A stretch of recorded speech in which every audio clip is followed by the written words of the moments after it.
भगवद गीता चौथा अध्याय हिंदी में शेष भाग सुनिए। भगवान के जन्म और कर्म दोनों की दिव्यता को समझ लेने से भगवान की प्राप्ति होती है या इनमें से किसी एक की दिव्यता के ज्ञान से भी हो जाती है। दोनों में से किसी एक की दिव्यता जान लेने से ही भगवान की प्राप्ति हो जाती है, फिर दोनों की दिव्यता समझ लेने से हो जाती है। इसमें तो कहना ही क्या। इस प्रकार जानने वाला पूर्व जन्म को नहीं प्राप्त होता, मुझे ही प्राप्त होता है। इस कथन का क्या भाव है? वह पूर्व जन्म को न प्राप्त होकर किस भाव को प्राप्त होता है, उसकी कैसी स्थिति होती है। इस जिज्ञासा की पूर्ति के लिए भगवान ने यह कहा है कि वह मुझको भगवान को ही प्राप्त होता है, और जो भगवान को प्राप्त हो गया उसका पूर्व जन्म नहीं होता। यह सिद्धांत है।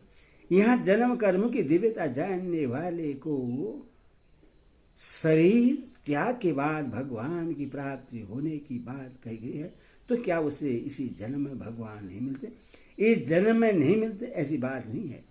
वह भगवान के जन्म कर्म की दिव्यता को जिस समय पूर्णता समझ लेता है, वस्तुतः उसी समय उसे भगवान प्रत्यक्ष मिल जाते हैं। पर मरने के बाद उसका पुनर्जन्म नहीं होता, वह भगवान के परम धाम को चला जाता है। यह विशेष भाव दिखलाने के लिए यहाँ यह बात कही गई है कि वह शरीर त्याग के बाद मुझे ही प्राप्त होता है। इस प्रकार भगवान के जन्म कर्म को तत्व से दिव्य समझ लेने का जो फल बतलाया गया है वह अनादि परंपरा से चला आ रहा है। इस बात को स्पष्ट करने के लिए भगवान कहते हैं, पहले भी जिनका राग भय और क्रोध सर्वदा नष्ट हो गए थे और जो मुझसे अन्य प्रेम पूर्वक स्थिर रहते थे, ऐसे मेरे आश्रय रहने वाले बहुत से भक्त उपयुक्त ज्ञान रूप तब से पवित्र होकर मेरे स्वरूप को प्राप्त हो चुके हैं। बीत राग भय क्रोधा पद कैसे पुरुषों का वाचक है, और यहाँ इस विशेषण के प्रयोग का क्या भाव है? आसक्ति राग है, किसी प्रकार के दुख की संभावना से जो अंतकरण में घबराहट होती है, उस विकार का नाम भय है। और अपना अवकार करने वाले पर तथा नीति विरुद्ध या अपने मन के विरुद्ध बर्ताव करने वाले पर होने वाले उत्तेजनापूर्ण भाव का नाम क्रोध है। इन तीनों विकारों का जिन पुरुषों में सर्वदा अभाव हो गया है, उनका वाचक वित राग भय क्रोधा पर है। भगवान के दिव्य जन्म और कर्मों का तत्व समझ लेने वाले मनुष्य का भगवान में अन्य प्रेम हो जाता है। इसलिए भगवान को छोड़कर उनकी किसी भी पदार्थ में जरा भी आसक्ति नहीं रहती। भगवान का तत्व समझ लेने से उनको सर्वदा भगवान का प्रत्यक्ष अनुभव होने लगता है, और सर्वत्र भगवत बुद्धि हो जाने के कारण वे सदा के लिए सर्वदा निर्भय हो जाते हैं।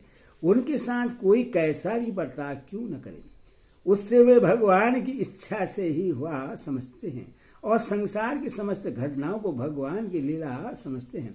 अतः किसी भी निमित्त से उनके अंतकरण में क्रोध का विकार नहीं होता।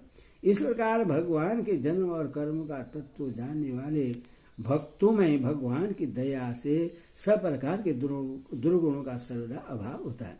यही भाव दिखलाने के लिए यहाँ वितराग भय क्रोधा विशेषण का प्रयोग किया गया है। मनमया का क्या भाव है? भगवान में अन्य प्रेम हो जाने के कारण जिनको सर्वस्व एक भगवान ही भगवान दिखने लग जाते हैं, उनका वाचक मनमया पद है। इस विशेषण का प्रयोग करके यहाँ यह भाव दिखलाया गया है कि जो भगवान के जन्म और कर्म को दिव्य समझकर भगवान को पहचान लेते हैं, उन ज्ञानी भक्तों का भगवान में अन्य प्रेम हो जाता है, अतः वे निरंतर भगवान में तन्मय हो जाते हैं और सदा भगवान को ही देखते हैं। मामुपासिता का क्या भाव है? जो भगवान की शरण ग्रहण कर लेते हैं, सर्वदा उन पर निर्भर हो जाते हैं, सदा उनमें ही संतुष्ट रहते हैं, जिनका अपने लिए कुछ भी कर्तव्य नहीं रहता और जो सब कुछ भगवान का समझकर उनकी आज्ञा का पालन करने के उद्देश्य से उनकी सेवा के रूप में ही समस्त कर्म करते हैं। ऐसे पुरुष का वाचक मामुपासिता पद है। इस विशेषण का प्रयोग करके यहाँ यह भाव दिखलाया गया है कि भगवान के ज्ञानी भक्त सब प्रकार से उनके शरणपन्न होते हैं, वे सर्वदा उन्हीं पर निर्भर रहते हैं। शरणागति के समस्त भावों का उनमें पूर्ण विश्वास होता है। ज्ञान तमसा पद का अर्थ आत्मज्ञान रूप तप न मानकर भगवान के जन्म कर्मों का ज्ञान मानने का क्या अभिप्राय है, और उन ज्ञान तप से पवित्र होकर भगवान के स्वरूप को प्राप्त हो जाना क्या है। यहाँ सांख्य योग का प्रसंग नहीं है, भक्ति का प्रकरण है। तथा पूर्व श्लोक में भगवान के जन्म कर्मों को दिव्य समझने का फल भगवान की प्राप्ति बतलाया गया है। उसी से प्रमाण में यह श्लोक है। इस कारण यहाँ ज्ञान तपसाह पद में ज्ञान का अर्थ आत्मज्ञान न मानकर भगवान के जन्म कर्म को दिव्य समझ लेना रूप ज्ञान ही माना गया है। इस ज्ञान रूप तप के प्रभाव से मनुष्यों का भगवान में अन्य प्रेम हो जाता है, उसके समस्त पाप ताप नष्ट हो जाते हैं, अंतकरण में सब प्रकार के दुर्गुणों की सर्वदा अभाव हो जाता है और समस्त कर्म भगवान के कर्मों की भांति दिव्य हो जाते हैं तथा वह कभी भगवान से अलग नहीं होता, उसको भगवान सदा ही प्रत्यक्ष रहते हैं। यही उन भक्तों का ज्ञान स्वरूप तप से पवित्र होकर भगवान के स्वरूप को प्राप्त हो जाना है। पुरुष रूप में भगवान ने यह बात कही कि मेरे जन्म और कर्मों को जो दिव्य समझ लेते हैं उन अन्य प्रेमी भक्तों को मेरी प्राप्ति हो जाती है, जिस पर यह जिज्ञासा होती है कि उनको आप किस प्रकार और किस रूप में मिलते हैं। इस पर कहते हैं, हे अर्जुन, जो भक्त मुझे जिस प्रकार भजते हैं मैं भी उनको उसी प्रकार भजता हूँ, क्योंकि सभी मनुष्य सब प्रकार से मेरे ही मार्ग का अनुसरण करते हैं। जो भक्त मुझे जिस प्रकार भजते हैं मैं भी उनको उसी प्रकार भजता हूँ। इस कथन का क्या अभिप्राय है। इससे भगवान ने यह भाव दिखलाया है कि मेरे भक्तों के भजन के प्रकार भिन्न भिन्न होते हैं। अपनी अपनी भावना के अनुसार भक्त मेरे पृथक पृथक रूप मानते हैं और अपनी अपनी मान्यता के अनुसार मेरा भजन स्मरण करते हैं। अतः मैं भी उनको उनकी भावना के अनुसार उन रूपों में ही दर्शन देता हूँ। श्री विष्णु रूप की उपासना करने वालों को विष्णु रूप में, श्री राम रूप की उपासना करने वालों को श्री राम रूप में और श्री कृष्ण रूप की उपासना करने वालों को कृष्ण रूप में, शिव रूप की उपासना करने वालों को शिव रूप में, देवी रूप की उपासना करने वालों को देवी रूप में और निराकार सर्वव्यापी रूप की उपासना करने वालों को निराकार सर्वव्यापी रूप में मिलता हूँ।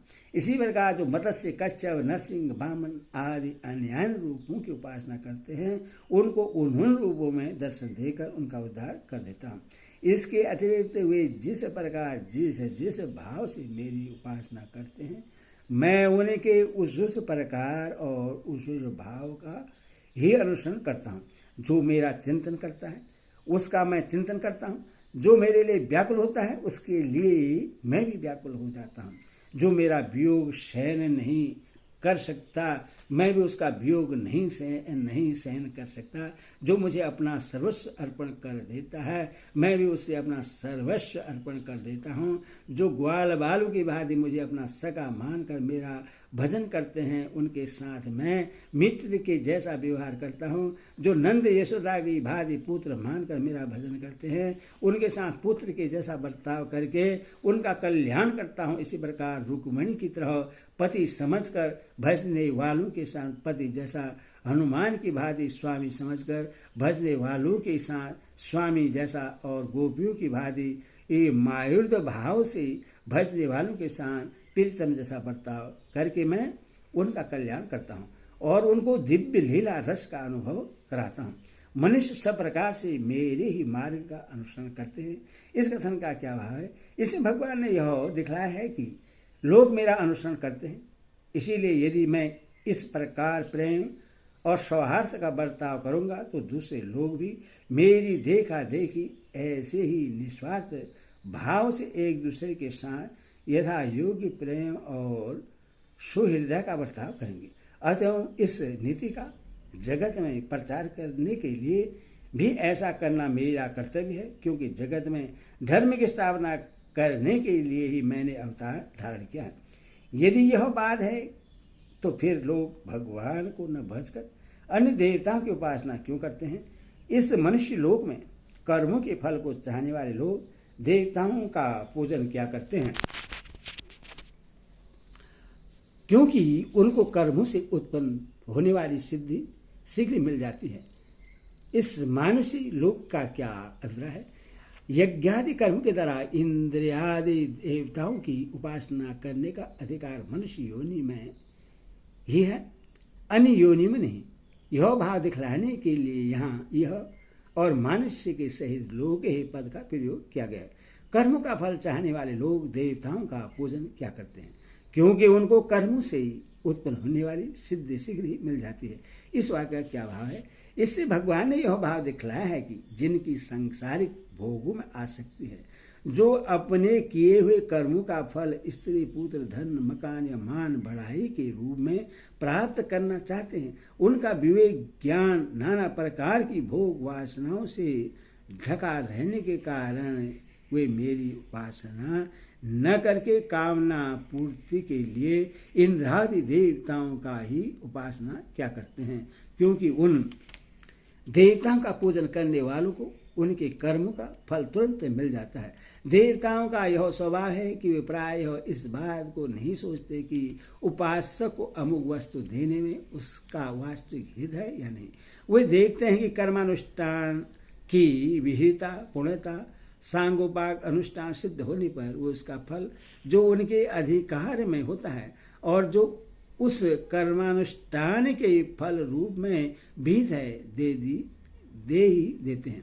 किंतु मैं ऐसा नहीं करता। मैं अपने भक्तों का वास्तविक हित अहित सोचकर उनकी भक्ति के फल की व्यवस्था करता हूँ। मेरे भक्त यदि सकाम भाव से भी मेरा भजन करते हैं तो भी मैं उनकी उसी कामना को पूर्ण करता हूँ जिसकी पूर्ति से उनका विषयों से वैराग्य होकर मुझ में प्रेम और विश्वास बढ़ता है। अतः संसारिक मनुष्य को मेरी भक्ति का फल शीघ्र मिलता हुआ नहीं दिखता और इसीलिए ये मंद बुद्धि मनुष्य कर्मों का फल शीघ्र प्राप्त करने की इच्छा से अन्य देवताओं का ही पूजन क्या करते हैं। नवें श्लोक में भगवान ने दिव्य जन्म और कर्म के तत्व से जानने का फल भगवान की प्राप्ति बतलाया गया। उसके पूर्व भगवान के जन्म की दिव्यता का विषय तो भली भांति समझाया गया, किंतु भगवान के कर्मों की दिव्यता का विषय सर्वस्व नहीं हुआ। इसीलिए अब भगवान 2 श्लोकों में अपनी सृष्टि रचनादि कर्मों में कर्तापन विषमता और स्पर्शा का अभाव दिखलाकर उन कर्मों में दिव्यता का विषय समझते हैं। ब्राह्मण क्षेत्र वैश्य शूद्र इन 4 वर्णों का समूह गुण और कर्मों के विभाग पूर्वक मेरे द्वारा रचा गया है। इस प्रकार उस सृष्टि रचनादि कर्म का कर्ता होने पर भी मुझ अविनाशी परमेश्वर को तू वास्तव में अकर्ता ही जान। गुण कर्म क्या है और उसका विभाग पूर्वक भगवान के द्वारा 4 वर्णों के समूह की रचना की गई है, इस कथन का क्या अभिप्राय है?